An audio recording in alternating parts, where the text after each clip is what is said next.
Welcome to another edition of the Processing Blue podcast. It's me, it's Mike Kaye and a deep V, and I'm joined by fellow Panthers beat reporter, Alex Zietlow. How are you doing, Alex, after covering the ACC tournament? What is going on? Okay, before I talk about the ACC tournament, what is that reference to? I'm sorry. There's a couple of different things that you could go to. There's the fact that I'm wearing a V-neck that seems a little bit deeper than normal. Oh, okay. But also, I've got a friend dinner after this, and that's obviously presentable attire when you hang out with friends and you're in your mid-30s. And then there was a professional wrestler in the 1990s named Diamond Dallas Page, and he used to say, it's me, it's DVP. And so I just kind of played on that. Okay. He used to wrestle Bill Goldberg all the time, former Carolina Panther. We made it work. Boom. Anyway, Jim, Alex, what's going on with your world? Super interested. Let's hear what's going on in the Mr. A to Z land.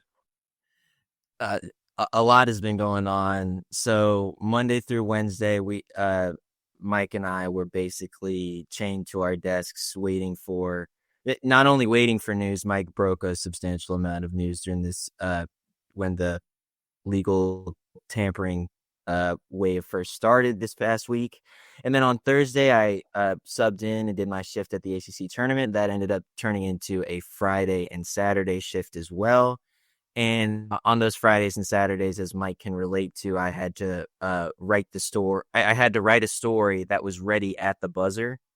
And on Friday specifically, Duke and Carolina, it didn't look like it was coming down to the wire. It looked like Duke was just going to run away with it. And I was like feeling good. I was like, all right, I got 700 words ready at the buzzer.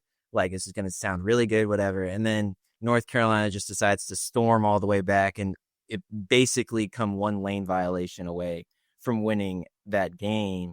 And so I have written on the buzzer before, like every single reporter has done that in their time. But I was thinking of Mike when I was writing at the buzzer because my guy has to do that every week. And he doesn't just do 700 words. He writes like whatever, 2,100. The 2,100 words, like right as the clock hits zeros on Panthers games, which, some might say is overkill, but some would. No, for sure. No, I'm not your grandpa's gamer. I think gamers are, well, that's a whole nother podcast. But yes, some would say I'm verbose. My poor Ed. But yeah, no, but it was really fun, and now I'm excited to talk about Panthers now that kind of the dust has settled with the first wave of free agency.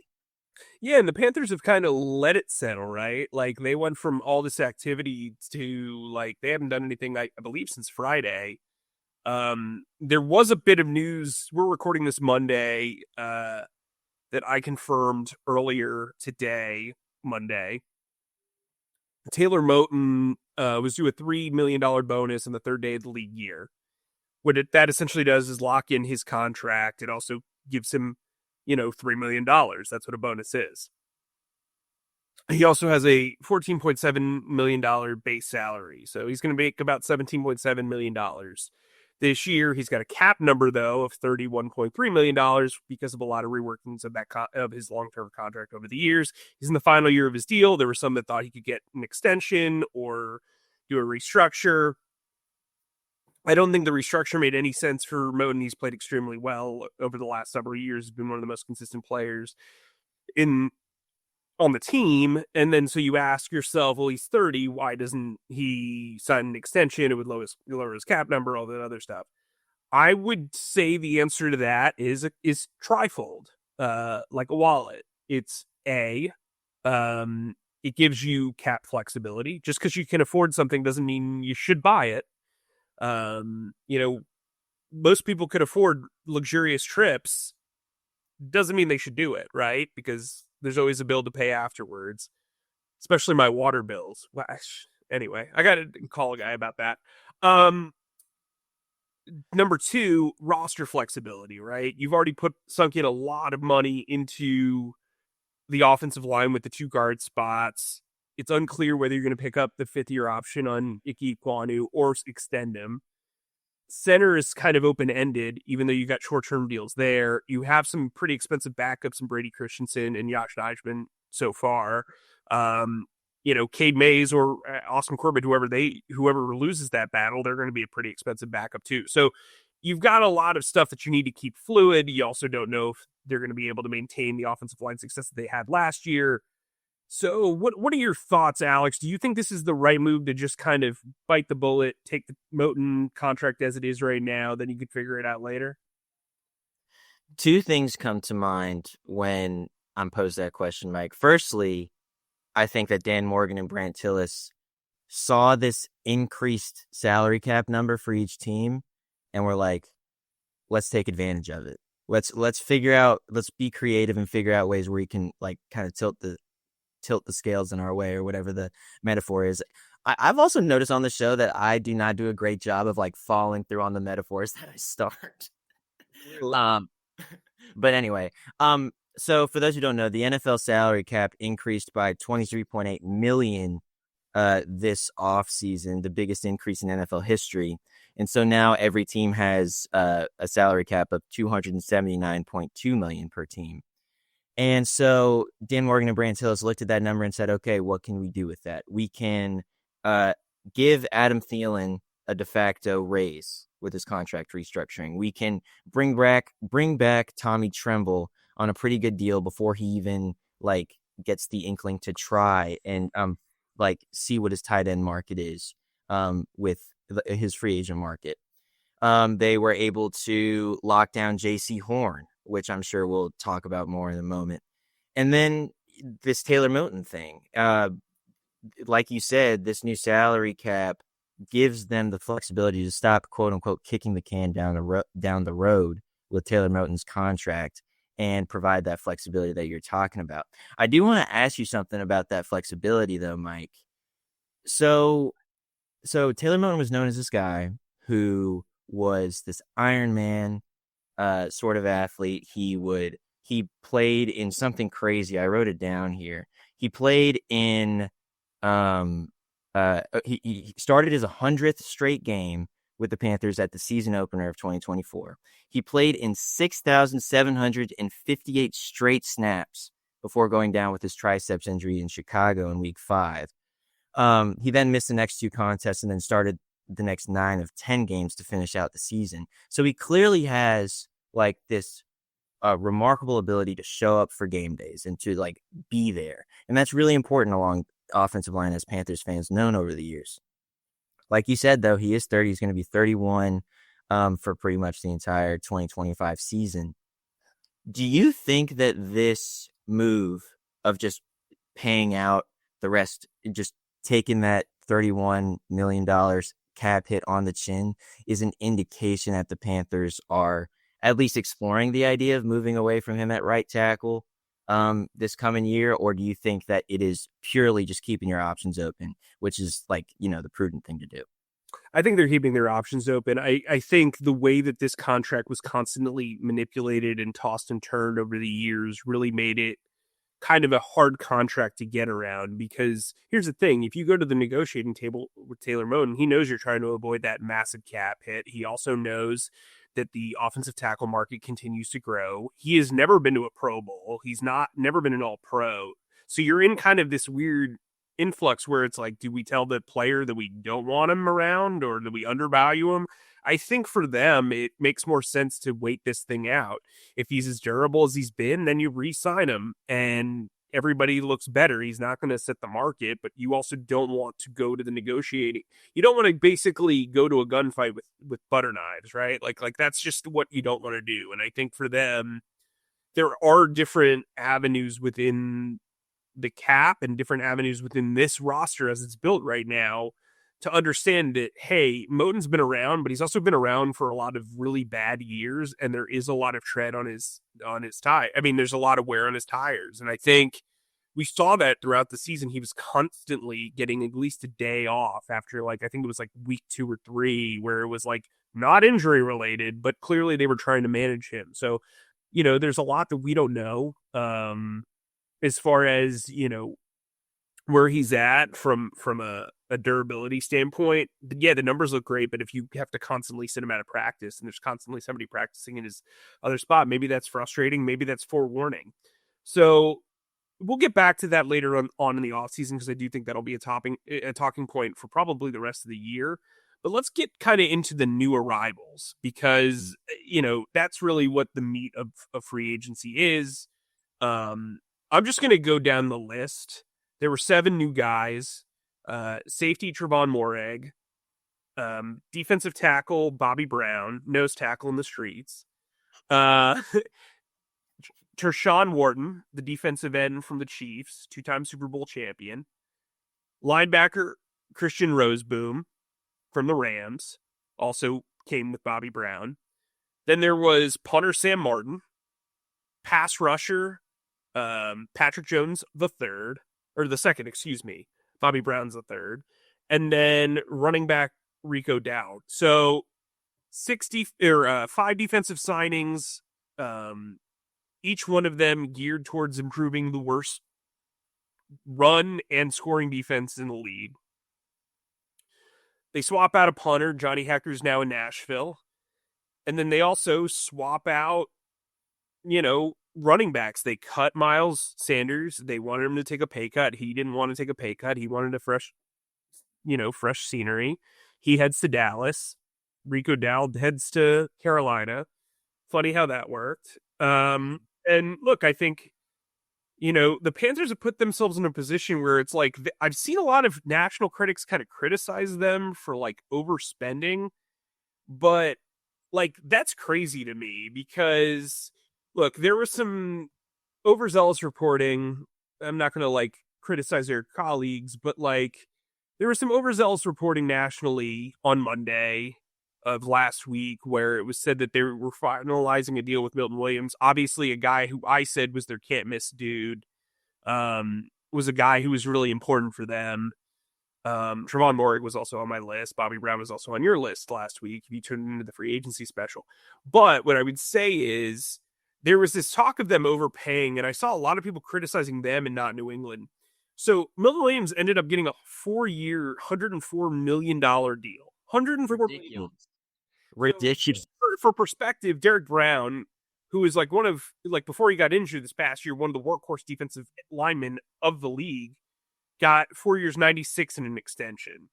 Milton Williams never played more than 48% of the snaps on defense in his 4-year career. He was also playing opposite guys like Fletcher Cox, who probably going to get some Hall of Fame consideration. Jalen Carter, who's a top 3 defensive lineman in the league at this point. And then like Jordan Davis, who takes on double teams like it's it's nothing. I mean, you've also had pass rushers like Brandon Graham and Hassan Reddick and all these guys that he's benefiting from. He's never really had to take on double teams. He's going to get double teamed in New England. But anyway, here's something I put in the Access Panthers newsletter. So with that $104 million, the contracts of Trevon Moehrig, Bobby Brown III, Rico Dowd, Patrick Jones II, Christian Roseboom, Sam Martin, and the contracts for both Brady Christensen, and Austin Corbett, who we mentioned earlier, plus the restricted tender of Cade Mays, all fit within that $104 million. Those contracts that I just talked about were dished out at $102.5 million combined.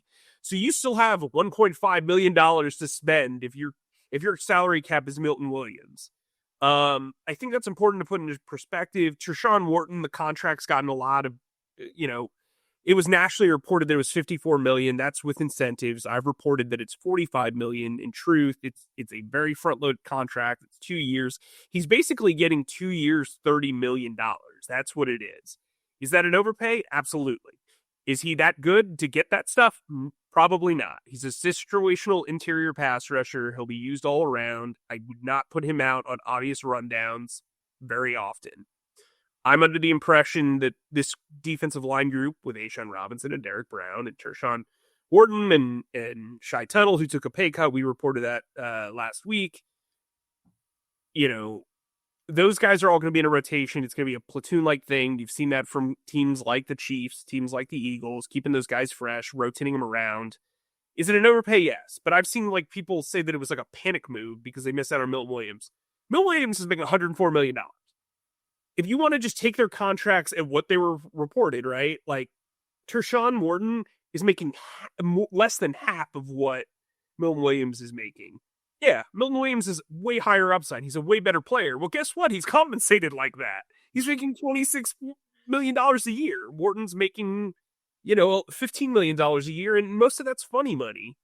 After the first 2 years, and they can get out. So, with all that said, Alex, who do you think was the best external signing that they made during the first wave of free agency?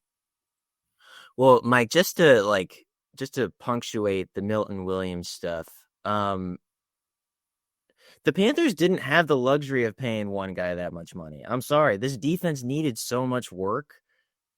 They still only have two safeties on their roster. Two.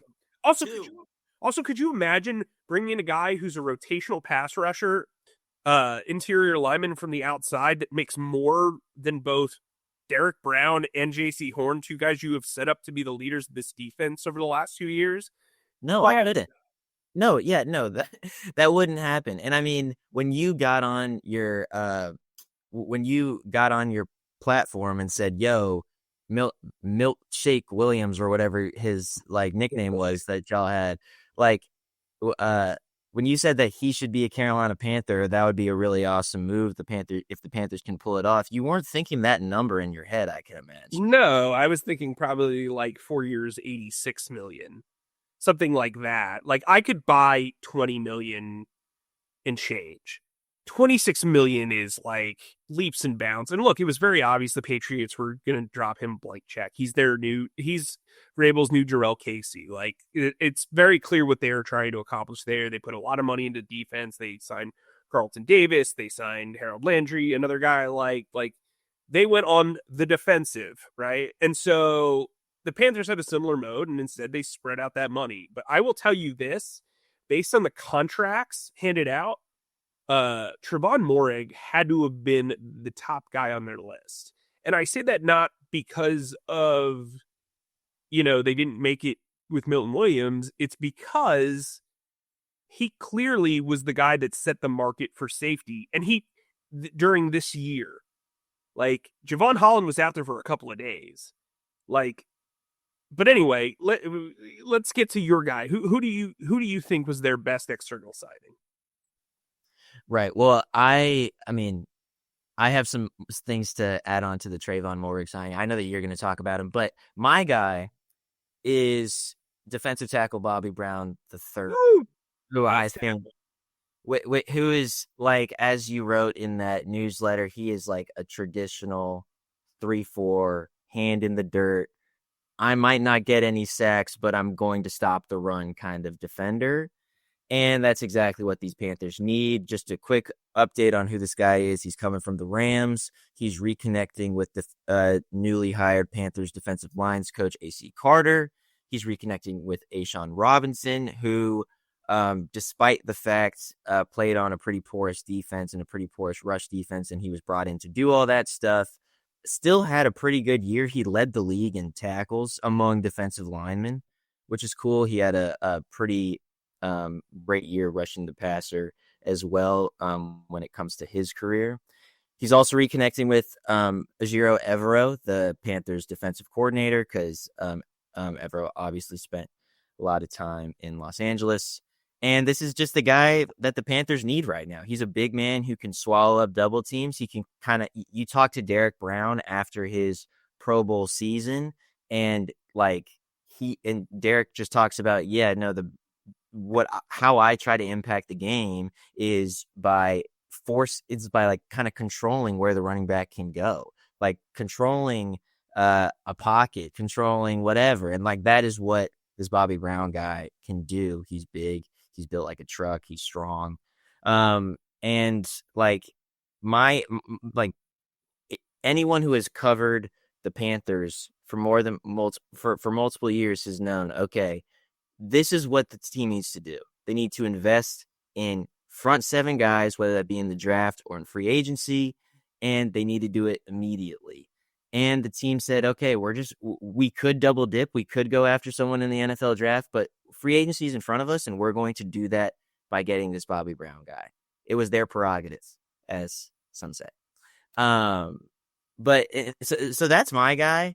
The interesting thing about Trayvon Moehrig, which you're about to get into in a little bit, is he's a safety. Spoiler Yes. Sorry. I mean, like you kind of did allude to it, but he's a safety. Yes. But defensive backs are really important in run defense as well, whether it's like having really good crack and replace fundamentals, whether it's like being like just really strong and savvy. They're kind of the conductors of that side of the defense, and that's really important when it comes to run defense. Mike, tell me more about Trayvon.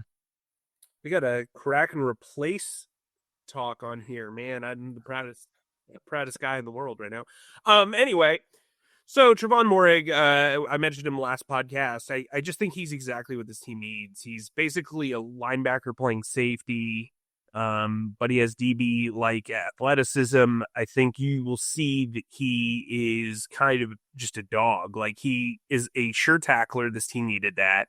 He understands run fits. He did have a lot more success in the box and towards the line of scrimmage than he did at free safety. I think they'll experiment with the way they use him. But to me, he was the guy that they had to get and the guy that they wanted to get because of how great of a fit for their weaknesses he was, right? I think if you could get Milton Williams and Trayvon Moehrig and come out of that, you feel great. I still think you can feel pretty good about what they did. I mean, I've got a full report card on charlotteobserver.com that you can check out my grades for each move. But I think Moehrig was just what the doctor ordered from the standpoint of this is a guy who understands run fits. He's not going to whiff on tackles. He's going to be an enforcer on the back end. They have two long, lean, athletic cornerbacks, and I think adding size to safety makes that all the much more better. I think internally he's going to be a very good safety net for the linebackers against the run. I think this is going to turn out to be a sign where you say like, oh, okay, this is a foundational piece eventually. But speaking of foundational pieces, the Panthers ran amok on their re-signing over the weekend. I believe our last show we talked about Austin Corbett and Tommy Tremble, right? Because that was right before. Since then, they've re-signed Mike Jackson to a 2-year, $14.5 million deal. They obviously extended J.C. Horn to a 4-year, $100 million deal. They re-signed Brady Christensen out of nowhere to a $2.8 million deal. And by the way, that's a veteran benefit contract, so his cap number is actually half of what he's making, which is a pretty great deal, all things considered. Considering we thought he was going to actually have a pretty decent market as a potential spot starter, he's making about half of what I thought he would make per year. And only at a 1-year deal, and he comes back and he's the ultimate backup. He's a good dude. He's good for the locker room. And then I think like the most important re-signing, and it's not talked about enough, is Dan, the difference maker, Chisena. Like, wow, what a move! You wanted a wide receiver. You wanted a guy who could get down the field. Well, guess what? Homeboy can run. Yeah, he can run. But dude, like, are you just saying? I mean. He's caught 3 passes in his career. I was about to say, like, I mean, I get it. It is so funny. Like, after the Dan Chisena signing or re-signing or whatever, everyone kept showing that one clip against the Cardinals where he made where he ran a flag route or whatever, or maybe it was an out route or whatever, and it was like a big time completion and whatever. I was like, yeah, like that's cool. That was 33% of his catches, though, guys. Like, and he's a great guy, and I need to talk to him. But like, he's a really good special teams player. He'll at best he'll probably be the 5th wide receiver if he is here. Yeah, but let's not act like Dan Chisena is, like Tet McMillan or whatever. Hey Zach, please hold on to that clip, because if Chisena has one of those David Moore like games, we are going to play that like on loop. It might be a whole episode. No, I'm not even like crapping on the guy. I mean, like he's fast and he's good, and or like he's fast and he like has taken advantage of his opportunities. Like he is a guy that Dave Canales would precisely love. This guy who's willing to make his money on special teams, but like, I don't know. Let's not make me a social media All kid, right? right. Anyway, so here's the thing. These resignings are important, and we have to talk about the extension and everything. And it's a point that I kind of made to JC Horn in his press conference. It seems like the Panthers are incentivizing a lot of guys on their contracts, whether it's the external guys or the internal guys. They're also giving Adam Thielen a raise. They are putting incentives into the contract of Austin Corbett if he wins the job. There are incentives in Brady Christensen's contract. They're rewarding Mike Jackson for having one of the few defensive success stories of last season. Mm-hmm. They are rewarding guys, and I think that's extremely important for culture. It's something that is really important. Like, I think right now, Dave Canales, everybody talks about the culture he's setting. I think it's more vibes right now. The way you really, truly identify culture is when it's kind of the vibes extend beyond the 1 year, right? Like, or when you face extreme adversity after it's been a while. And so I think guys see, and people on the outside are starting to see, that when you come and play for the Panthers, if you perform, you will be paid. Now, that's not like a hallmark thing of this franchise. Obviously, we just talked about Taylor Moton. Johnny Hecker had a down year, but he had a pretty good overall tenure. Eddie Pinheiro had an okay tenure. Some of these guys aren't getting re-signed, right? Like Xavier Woods played 100% of the snaps. He immediately leaves to go to Tennessee. But I would say the signing of JC, which was a record setter, Derek Brown got an awesome contract. They give a raise to Thielen, all this stuff. Like, what's your overall takeaway from all these re-signings, extensions, and then also, the incentives? I think it's good for culture setting, as you kind of said. I can't remember who asked Tommy Tremble this, but something about Tommy Tremble is another guy. Yeah. I can't remember who asked Tommy Tremble about this, but someone asked him in the press conference, like, "Hey, what does the fact that the Panthers are trying to reward guys who were available, who have played well, because the Panthers didn't need to go out and sign." Sure. Adam Thielen, or not sign Adam Thielen, give a raise to Adam Thielen. They didn't need to, but they chose to because of what Adam has meant to the team. And so, yeah, I mean, these re-signings do matter a lot. One question that I wanted to pose to you, though, Mike, is so JC Horn gets this, at the time, record-setting contract. He was for, I don't know, like a week, like 7.5 days, the top paid cornerback in NFL history. Is that something that the Panthers needed to do? Like, did they need to pay him that much to retain him? And also, like DB1s are not like just rampant in the NFL. So what is your take on like the Panthers re-signing JC? Was that a good deal, do you think? Yeah, I mean, I think they had to do it. They also kind of knew that the market was going to be reset very quickly afterwards. Obviously, Derek Stingley is now making $30 million a year. So JC's record lasted like less than a week. I mean, like, that's look, I think the market is what it is. I think CB1s are much harder to find. Like, true CB1s are even harder to find than wide receiver ones. We've talked about it before. I think there's 10 to 12 wide receiver ones in the league. True number one wide receivers. Like, hey, this guy, 8 times out of 10 is going to make the play. I think at corner, there's about 5 to 6 of them. And I think JC Horn, when he is healthy, can be one of the 5 to 6 to 7 of those guys. And so I think this team has gotten into the habit of letting go of great internal players, good internal players even. I mean, I think that Dan Morgan and Brant Tillis are understanding that in order to build culture through Canales, you have to retain talent. And I think JC Horn, coming off his first Pro Bowl, was absolutely the right guy to extend. I also think, if you notice, Derek Brown makes his first Pro Bowl, he gets extended. JC Horn makes his first Pro Bowl, he gets extended. It's another incentive overall. It's like, hey, take the hit. But another hint that I think the Panthers need to take is to fill their remaining needs. And so let's talk about their biggest remaining needs real quick before we close off. I'm going to say safety, as you mentioned before. There's two guys in the room. They've got basically a clean slate outside of Damani Richardson. Morig's more of like a at the line of scrimmage in the box. Can play some free safety. They're going to play zone defense, so him facing the quarterback will help him, obviously, more times than not. And being able to be used in different ways will help him. But what I would say is for them, like they need a free safety-esque player, a guy who can be used in the nickel spot if needed, can play big nickel, can really, if they go into more of a man coverage look, you can depend on him in man to match up on tight ends or running backs or even slot receivers. So that's what I would say their biggest need is. There are some guys still out there. Julian Blackman's a guy that comes to mind. Even if they wanted to be a little cheaper, a guy like Elijah Riley, who's a bit of a journeyman, kind of makes sense. What's the biggest remaining need you think they have heading into kind of the second week of free agency? Wide receiver.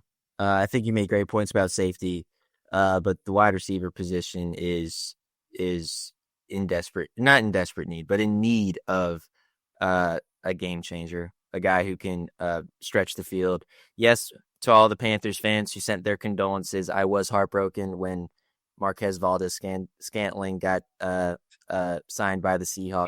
He's not a game changer, for the record. He is absolutely a game changer, and I'm standing by it. No, he's not. I'm sorry. That he's a very solid role player. Yeah, but he can at least stretch the field a little bit. But yeah. So they need a wide receiver, whether that be Tet McMillan if he's still on the board at 8. Now I'm all this. The interesting thing about free agency, man, is like we thought that okay, the Panthers need to do this in the draft, or at least I did. I was like, get a linebacker in Jalen Walker, or a pass rusher, or a defensive lineman in Mason Graham, whatever. Like I was like front seven. And the Panthers still might elect to do that, but they did so much work on that front in free agency that I wonder if their draft strategy changes or if it should change. That's something that. Yeah, sorry, I don't mean to cut you off, but to your point, look at all this money that T. Higgins just signed for, and he's the number 2 wide receiver. Look at all this money that Jamar Chase just signed for. The way that the league is going is you want to, you want to be able to cost effect change, right? And so I think drafting a wide receiver early, whether it's Ted McMillan or Texas wide receiver Matthew Golden, who I'm very much on the bandwagon for, I think he's exactly what they need. Seen him compared to Brandon Cooks, which I think a early career Brandon Cooks is exactly what this team needs. A deep threat who can take away coverage, who can open up the box, who can benefit everybody, but also has possession receiver skill sets and dependability is exactly what this team needs. And so I think that's kind of their only play at this point. Would you agree? Yeah, I think that's a really good point. The one thing is, in your point being obviously like drafting wide receivers is so much more cost effective than trying to get a DK Metcalf, like trying to trade for him and then extending him to $30 million a year or something. It just makes a lot more sense to try to draft a wide receiver. The only thing that comes to my mind, and maybe this is a layperson opinion, but it's like, okay, if you just drafted Xavier Legette in the first round, so he has that 5th year option with the team, and then his salary is going to come due in like 2027. I don't know. I can't do math right now, but so say you take another receiver in the first round the next year. Couldn't you kind of have a Bengals situation where 2 wide receivers are, assuming that they produce a lot, are coming due around the same time, where you need to find ways to either retain them or like be quick to deal them before they just go out into the free agent market? Like, is it a good thing, essentially, is what I'm asking. Is it a good thing to space out your first round wide receiver draft picks? I don't know. That perhaps is a silly question, but that's just something that hit me with the Bengals having to figure out all this stuff. Yeah, I mean, I think in theory, if Xavier Legette turns into a good number two, I think you feel good about them not hitting their fifth year options at the same time. But also, you know, as the cap climbs, if they do well, Bryce does well, right? And so, like, that's the thought process I would take into this. Also, I would say the Bengals have kind of put themselves in a tough position because, unlike the Eagles, who have two $25 million wide receivers, they haven't built out their team otherwise. Their protection's terrible, their defensive line's whatever. Um, the rest of their defense, the back end's awful. Like, you have to do things in certain order, and the Panthers are, to their credit, are taking the same order that the Eagles did. Build from the lines on out, and then hopefully you're making the most of everything. And so you've got to make sure that the trenches are taken care of before you start spending on the pretty positions. You know what I mean? And so I think that's some of the logic there, if I had to guess, but you know, it's just a guess. So Alex, what do you got to say?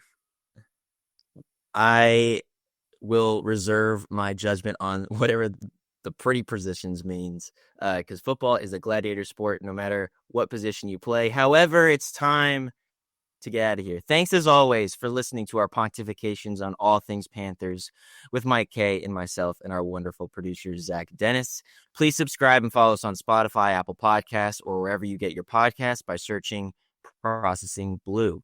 And if you watch us on YouTube, please subscribe to our YouTube channel and click on the bell icon to get notified whenever new episodes drop. And finally, please be sure to stick to charlotteobserver.com for all your Panthers needs. Stay humble, stay creative, and keep processing. That's a wrap.